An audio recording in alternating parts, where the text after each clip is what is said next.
and how to find your spot in terms of what God's up to in the world around us and how He's going to use you to make eternal impact. But these next couple of times together, we're going to really do what Jesus did, and that was to get ready for what was to come. In this Master's Program approach, we're going to be talking about the personal realm growing out of one verse that tells us the story of almost 20 years of Jesus' life. The four Gospels tell us about Jesus' time on earth, and out of 3,650 verses that are offered by Matthew, Mark, Luke, and John, 3,500 of those verses are given to the 3 years that were His public ministry time.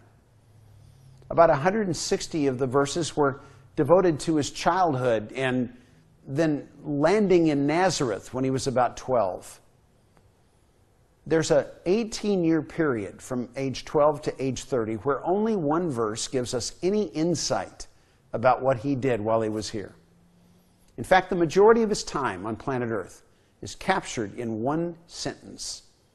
Luke 2:52 says, "And Jesus grew in wisdom and stature, in favor with God and men."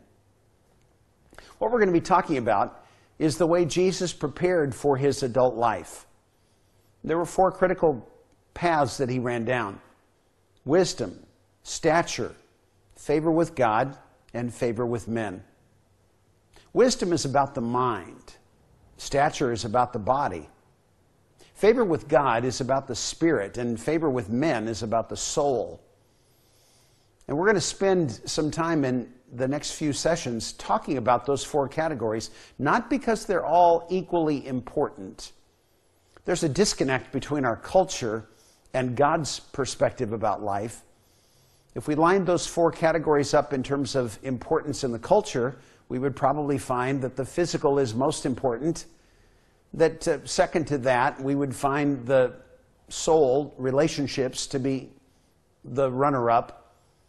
The spirit would take last in the lineup. The mind would become important, but it's amazing how many people let their minds go to waste.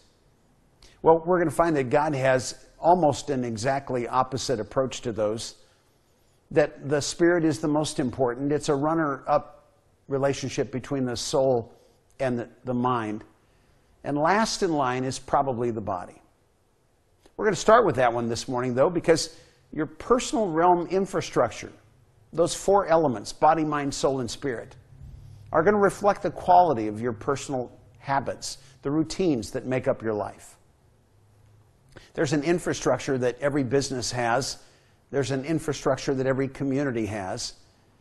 When you got up this morning and went after life, you probably found that there were four things that were critical for you to even make sense of the day. Power and water and sewer and roads are necessary to get up and get rolling and get where you want to go. And the same kind of importance that those constitute for your physical experience in the society, your body, your mind, your soul, and your spirit represent in terms of your life. And on all four fronts, we're going to be asking you to think about where you stand today. Are those categories for you right now in decline? Are they individually at a maintenance level where you've got just enough to offer, no more, but no less than you need? Or are you developing an expansion potential to have more physical, intellectual, relational, and spiritual capacity than your life currently requires?